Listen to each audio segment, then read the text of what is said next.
I know, I'm very late to this. But that's what happens when you make a video every 2 weeks as opposed to every week. Either way, I wanted to talk about this. And just genuinely the pricing around Nintendo's new games coming to the market. Because it's not totally about Nintendo. I think this conversation needs to stem beyond them. It's about the precedent this sets for the future. I've got a sharp mind. Yes, you and every unschooled troglodyte. And you guys know Nintendo. I don't really need to introduce them. If you play video games a lot and you don't know who Nintendo is, that's your problem, not mine. Regardless, their reputation as a company ranges from ruling with an iron fist to being surprisingly consumer-friendly on occasion. It's kind of weird. So when you get hit with the price tag of the new Mario Kart game, it's really not that surprising. I don't like this very much, to be very clear.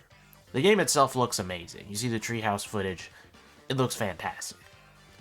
It's full of everything I could ever ask for from a new Mario Kart game, and more than enough whimsy to say that this is an incredibly refreshing return to form in a lot of ways after seeing the base roster for Mario Kart 8 for 10 years. On the other hand, asking $80 for a video game just doesn't sit well with me.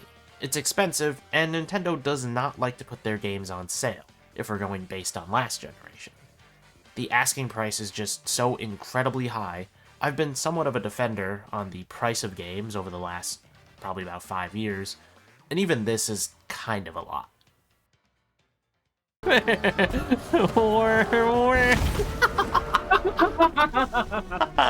I want to direct attention a little bit away from Nintendo right now, because my issue is not directly that Mario Kart itself is $80. If we were to put this situation into a vacuum, meaning that nothing affects it besides what the game is, and it will have no influence on the further industry in the future, then this is not that big of a deal. A big giant game like this could easily be $70 with a $20 to $30 DLC pass, instead of just being the $80 game. Without that DLC pass initially, it doesn't mean we're not going to get DLC down the line, especially with that direct coming in about a week or two from the time of recording. And that would probably honestly likely be the way this game is priced if it were another company. I'm going to be honest with you.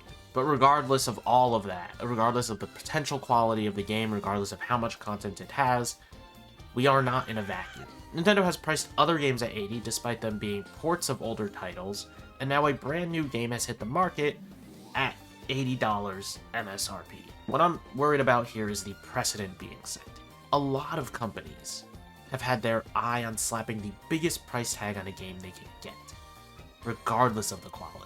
That's not to say Nintendo doesn't overprice their games, but honestly, they're better than most when it comes to pricing things fairly. The worry I have is more about companies like Ubisoft, EA, Activision, and the like. Even to some extent companies like Sega too, if you want to bring it to the main focus of my channel with things like Persona and Metaphor, who could see this as a golden opportunity to start pushing those price tags up another $10, whether they feel like the game deserves it or not. It's not that no other companies create games of this same quality, it's that I could never see myself paying $80 for a majority of games. And to make that point clearer, I don't want to pay $80 for any game. What I'm trying to say here is that even if you're okay with Nintendo charging $80 for Mario Kart, you should still see why this sets an uncomfortably expensive precedent for the future of video games. And of course you can say, well, then wait for a sale. Which is true in pretty much all cases besides Nintendo themselves, as they actively avoid putting their games on sale, as it's part of their business philosophy. You could get into that if you want. I'm going to put a quote on the screen here. You could read that, and I'll put a link to that interview in the description. But even with sales, the prices are still going to be higher, technically speaking. 50% of 60 is 30, but 50% of 80 is 40, so it's still higher. It could go down further, but some companies don't let their games cross a certain sale line, especially if you're buying off of Steam. And some games it takes a very long time for them to go below 50%. No matter which way you slice it, games will wind up being more expensive for a longer period of time, for the most part. And of course, this is all hypothetical. For all I know, companies can change their tune very quickly. For all we know tomorrow, Square Enix could start saying, well, the Final Fantasies that came out 10 years ago, or 5 years ago, put them at a 75% sale. That way people will buy more copies, even if it doesn't make as much money. But there really are a lot of companies that have been waiting for someone who can take the bad PR to raise the upper limit of game pricing. Just 4 years ago it was Sony, and now it's Nintendo. Two companies with rabid fan bases that can and will spend top dollar for quality produce. So you don't have to worry as much about the quality of the game, but then you have to worry about the fact that other companies who produce games of lesser quality, or this is all opinionated, but of lesser quality, will wind up charging top dollar for their products. Oh, come on, he's got a neck! So my general take, especially with this new wave of pricing, be careful with your money. I know it might seem like the shiny new thing you see everyone playing is cool, but always only spend money if you have to spend it, or if you have money to spend. I'll share with you here a few rules that I have when it comes to buying video games, and I think they're quite effective in the overall scheme of things. Only buy games on release if you know you are going to play them immediately to completion, regardless of how good or bad they are. If a game is coming out and you are currently playing something else, do not buy it until you are done with that other game. If it has been 2 weeks since a game came out and you have not bought it, wait for a sale.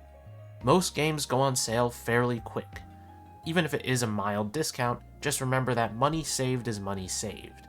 It's not foolproof, but I saw Xenoblade Chronicles X on sale for $50, I think it was on Woot or something, or QVC, like the day of release. Just keep that in mind, that these games do go on sale.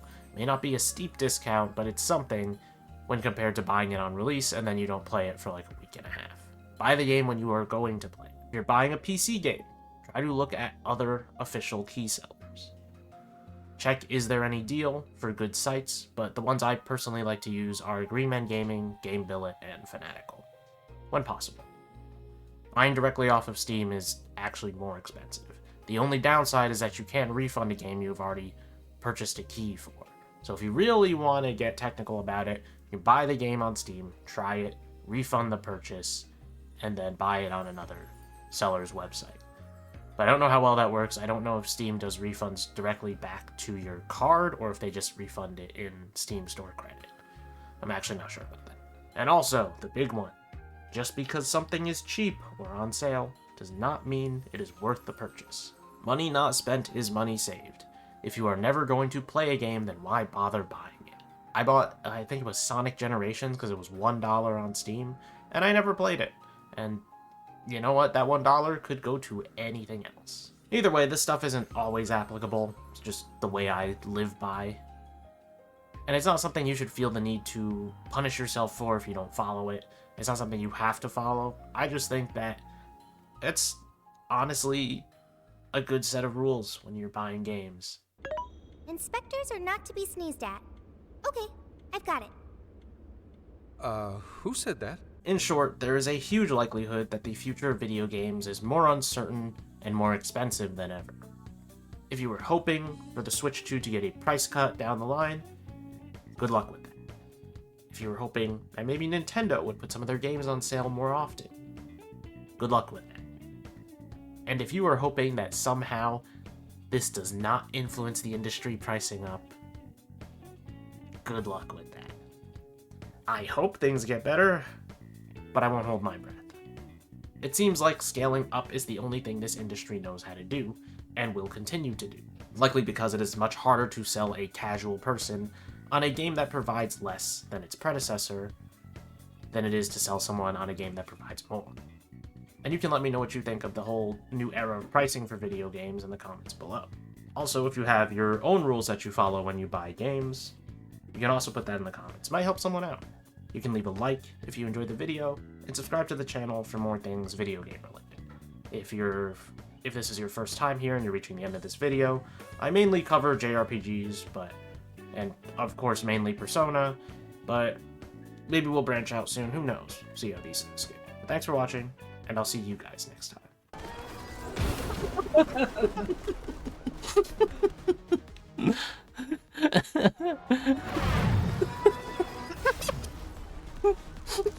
My bad, I thought there was a ramp.